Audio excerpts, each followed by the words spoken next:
You know that feeling when you walk into a room and suddenly every word you thought you'd left behind comes rushing back like a tidal wave? That's exactly what happened that night at dinner. My sister's wedding was perfect, Mom said, her eyes shining as she raised her glass across the polished oak table. When will it be your turn? I smiled, sipped my wine, and leaned back slightly. It already happened. You just weren't there. For a second, the room went silent. You could almost hear the wine glasses clink and the tick of the clock echoing in the stillness. I'm Kell Monroe, I said slowly. I'm 32 years old, and if you think this is about a missed invitation or a tiny oversight, think again. Sometimes the real betrayal isn't being left out, it's realizing you were never counted in at all. Mom froze, eyes wide. Dad cleared his throat nervously. My sister? She blinked so fast it was almost comical, as if she was trying to unsee the words leaving my mouth. You're joking, right? She asked, voice trembling slightly. I shook my head. No. When? Mom whispered, barely audible, as if the words might shatter the porcelain on the table. I said, 6 months ago. At a courthouse.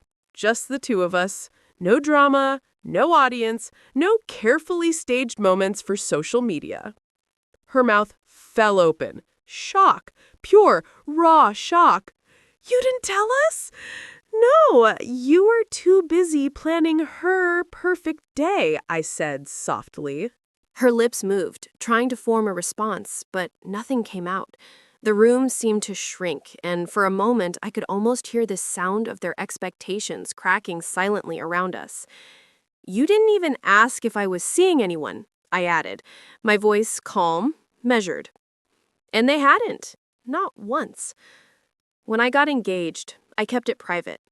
Not because I was ashamed, but because I needed protection. From the judgment, the comparisons, the subtle ways they always made me feel like I was a secondary character in someone else's story.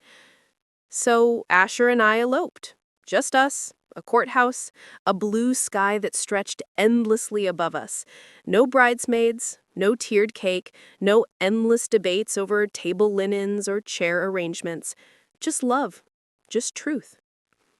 I sent one photo afterward, one single photo of me in my dress, laughing, real, and unposed. And no one replied. So tonight, I gave them the truth. Raw. Clean. Final.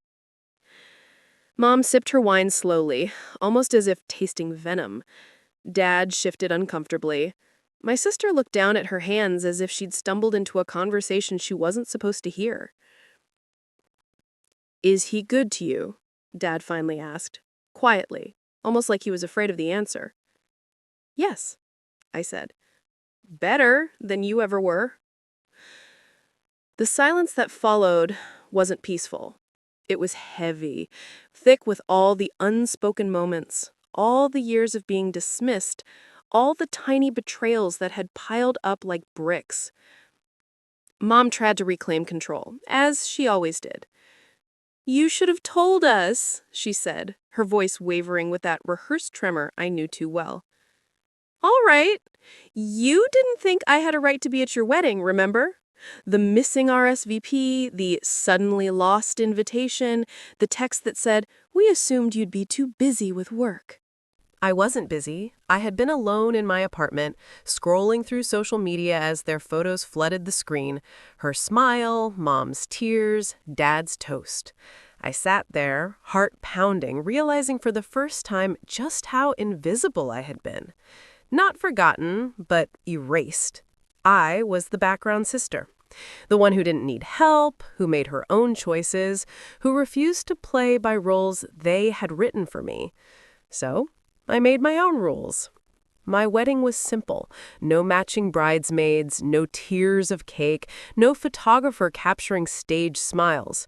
Just vows whispered on a windy hilltop, hands clasped tightly, eyes locked in a promise that defied everyone who said love only mattered when witnessed.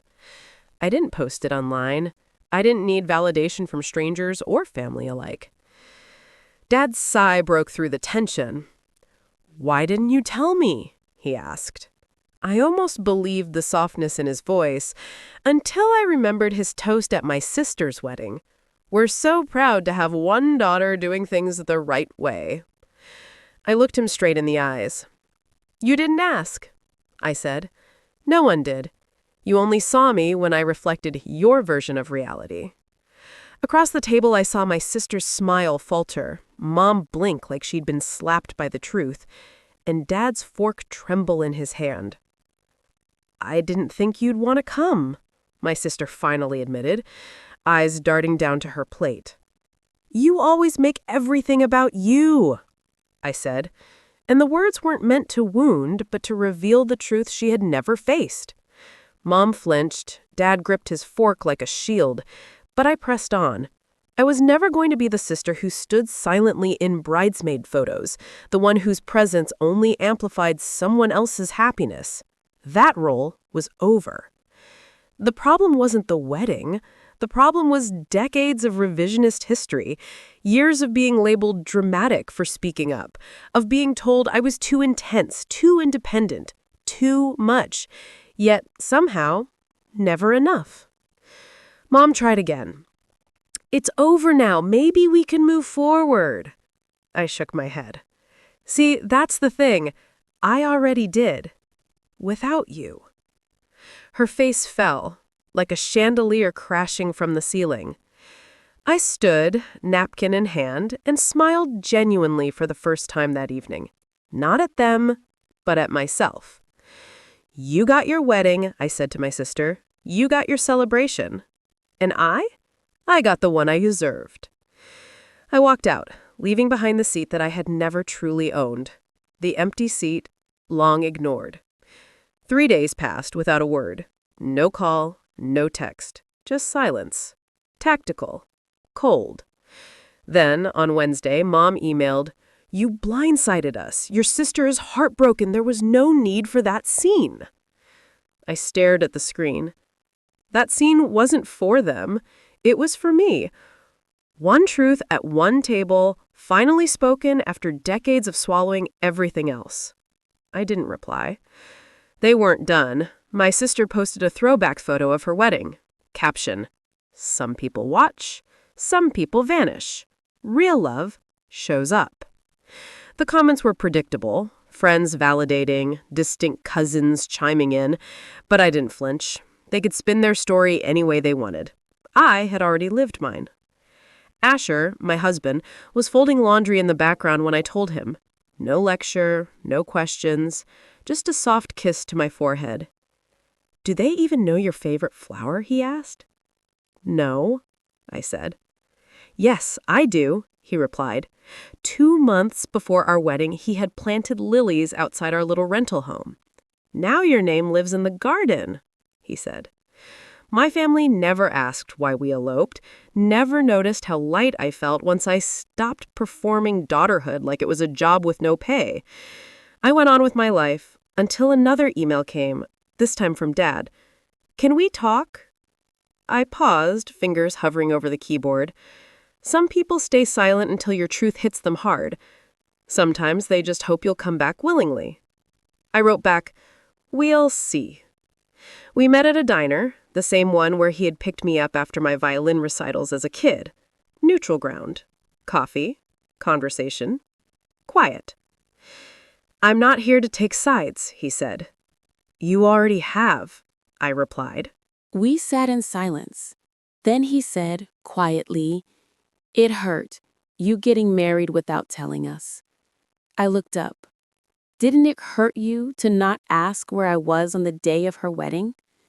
He traced the rim of his cup with a thumb. "I didn't know how far it had gone," he admitted. "Between you and your mother, between you and your sister." I let it hang. It hadn't gone anywhere. It had stayed exactly where it always was, unequal. Then he slid a photo across the table. Me, Asher, smiling in the wind, my dress twirling mid-spin. "I kept this," he said. I stared at it. My hands trembled when I sent the first photo, one last olive branch. I didn't know how to reach you, he said, not without her listening. I leaned back. Then don't reach until you're ready to stop whispering around her. He nodded, quietly. I miss you, he said. I'm not lost, I whispered. I just stopped waiting for you to meet me halfway. 2 days later, Mom appeared at my door. Sunglasses, arms crossed, jaw set like stone. She didn't knock, didn't announce herself. You're the villain now, she said.